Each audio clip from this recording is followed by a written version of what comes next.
17 septembre 2025, peuple d'Afrique, recevez nos salutations comme d'habitude. Et Emmanuel Macron, après avoir perdu l'Afrique, parce que la perte de l'Afrique, elle est progressive, c'est inarrêtable. C'est un processus qui peut connaître un peu de retard, un peu de ralentissement. Mais dire que ça va s'arrêter, non, c'est fini. C'est inarrêtable, c'est déjà en cours. De l'autre côté, c'est là pour effet quoi? Emmanuel Macron va également perdre la France.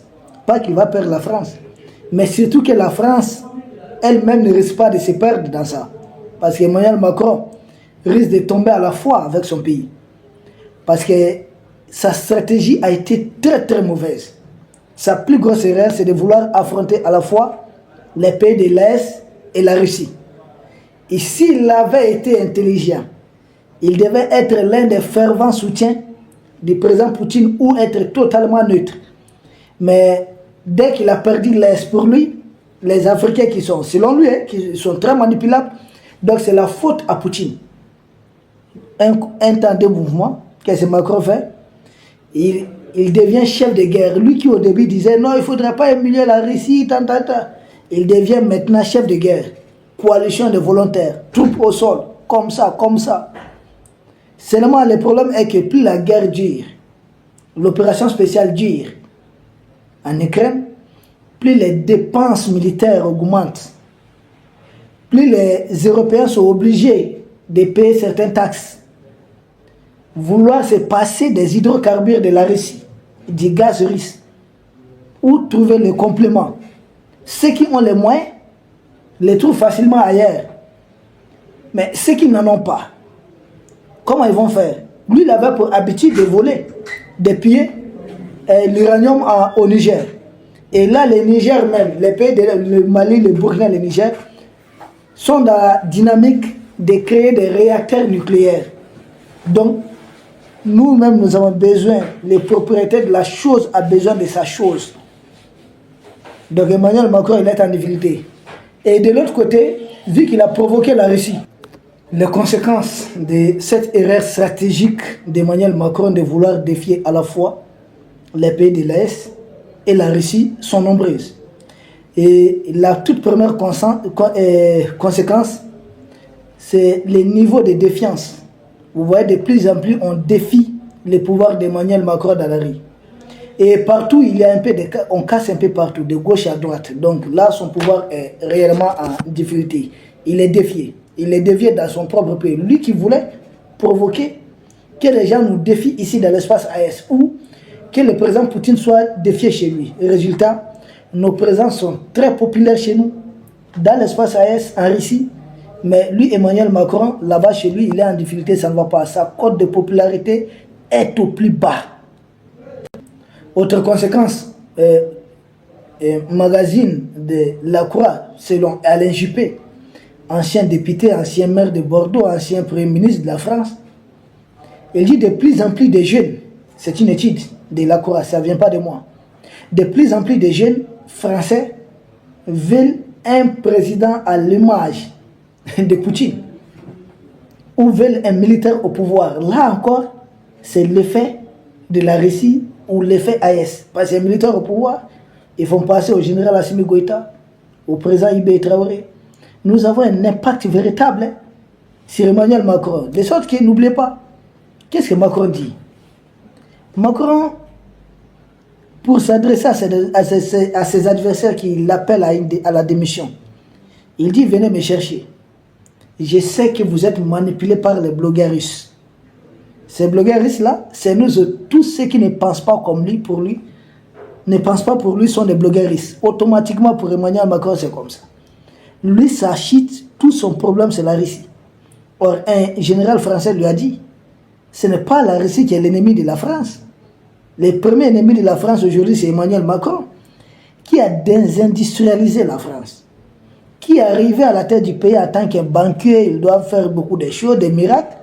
Résultat, c'est l'homme qui a le plus endetté la France depuis De Gaulle jusqu'à présent, parce que leur dette publique là, cette dette là, ça a commencé, si j'ai bonne mémoire, en 1974.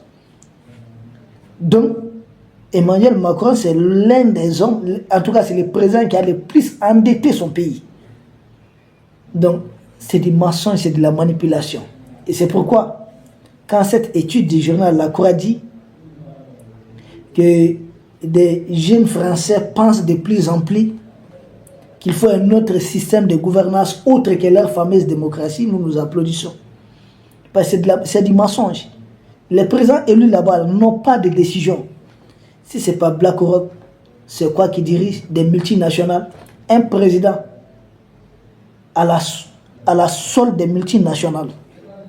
Mais ce n'est pas lui le président, le vrai président là. Lui, on ne lit pas où. De toutes les façons. Son bras de fer avec l'AS. Nous avons vu que le Tchad, il n'y a pas longtemps, aussi a mis fin, d'une manière ou d'une autre, à sa coopération militaire avec la junte macronienne. Le Sénégal l'a fait, même si c'est sous une autre forme. Et en Côte d'Ivoire, même si c'est Macron même qui l'a initié, mais ça reste quand même qu'il a été secoué.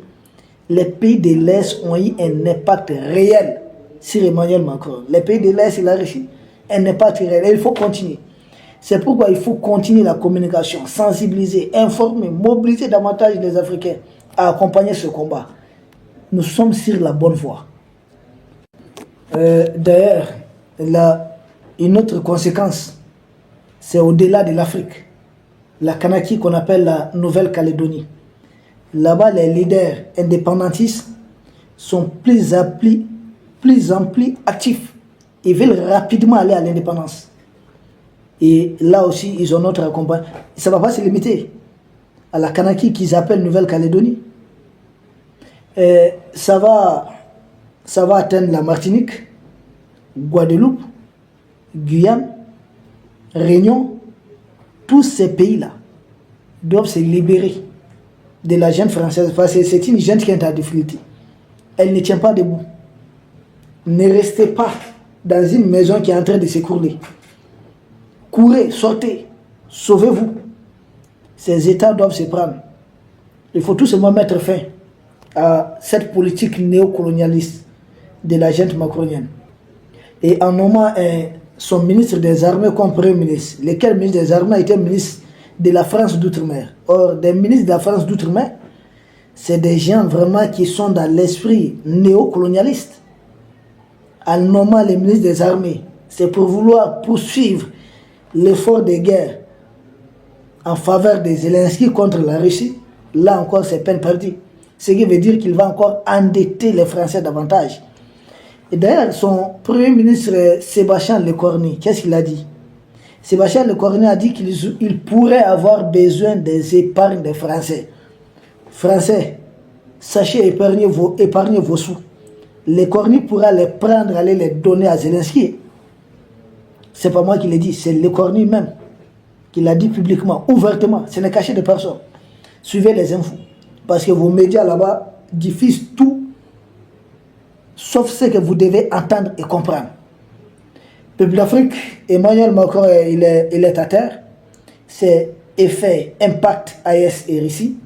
Mais ce n'est pas fini, c'est juste le début du commencement. Et dans sa folie, Emmanuel Macron ne cesse d'accuser ce qu'il appelle les blogueurs russes. Les blogueurs russes, c'est nous autres. Tous ceux qui ne pensent pas comme lui. Tous ceux qui sont opposés à leur politique néocolonialiste. Il les traite de blogueurs russes. Déjà, mais c'est grave. Or, lui-même, il a fait former, il a donné beaucoup d'argent aux fameux blogueurs ici africains. Mais peine perdue, ça n'a servi à rien. Nous savons qu'Emmanuel Macron, à un moment, a même fait dépêcher certains déplacés. Ils ont pris à charge certains jeunes africains en France là-bas. Peine perdue. Ils ne sont pas influents ici. Ils sont à perte de vitesse. Ils essaient de s'accrocher par tous les moyens. Mais ça ne va pas fonctionner. Nous allons l'achever. C'est juste une question de temps. Parce que Macron a commis la plus grosse erreur. Il devait savoir où on devait. Je ne sais pas s'il a été enseigné comme ça. Bon, la faute à Brigitte aussi.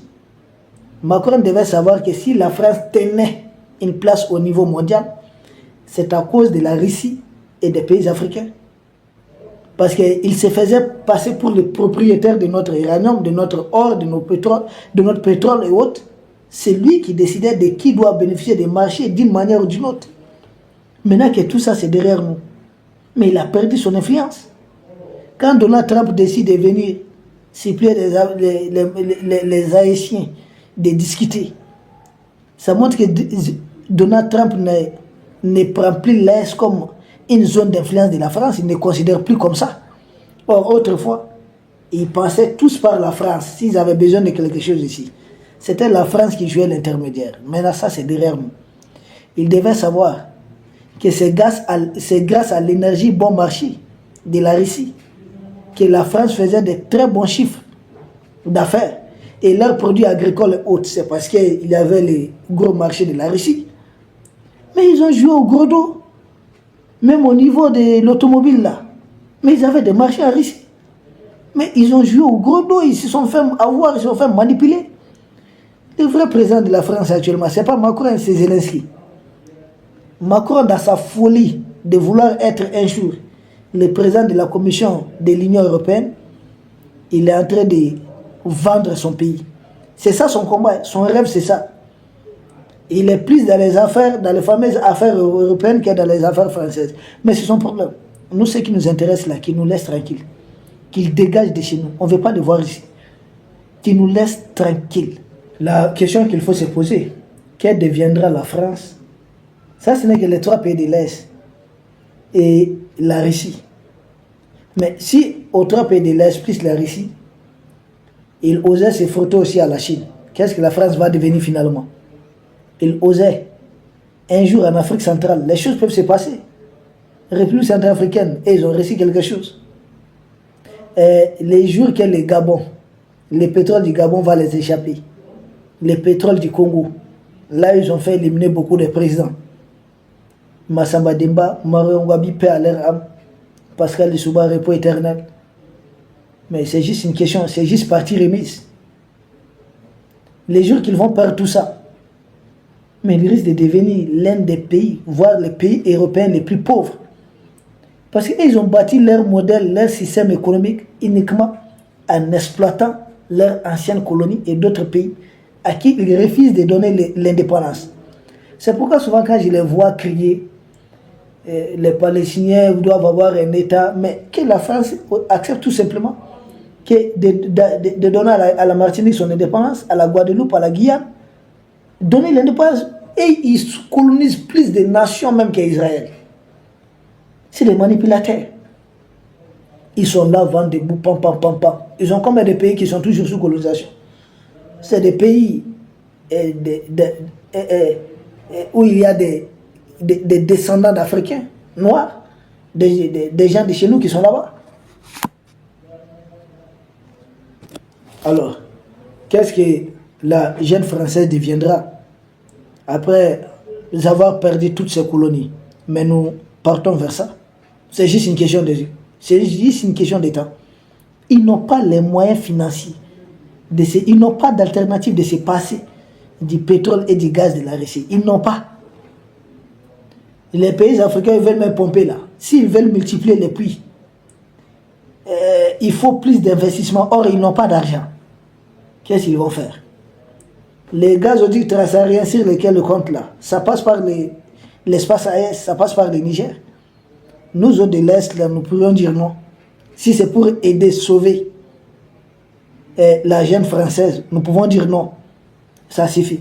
Malgré que Tebboune joue à un jeu malais là, je vais faire route, je vais faire chemin de fer pour aller au Niger, on ne nous achète pas. Nous pouvons faire ça de nous-mêmes. Ah oui, oui. Nous pouvons faire passer ces gazoducs autrement, outre que l'Algérie.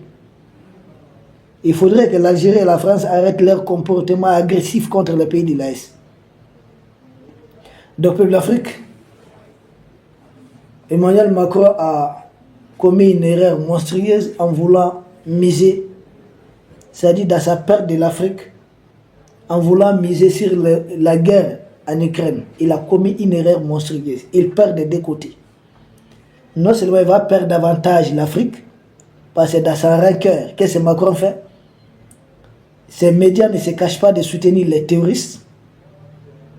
Et ils ne se cachent pas à travers Zelensky apporter une aide considérable aux terroristes, aux terreurs mercenaires. Et là encore, les autres pays vont prendre davantage leur distance d'Emmanuel Macron, un pays qui soutient le terrorisme dans le monde. Comment qualifier ce pays? Donc, nous sommes à ce niveau. Peuple d'Afrique, nous vous remercions. Nous espérons vous retrouver demain pour un autre sujet au sommet de l'actualité. D'ici là, portez-vous bien. Merci.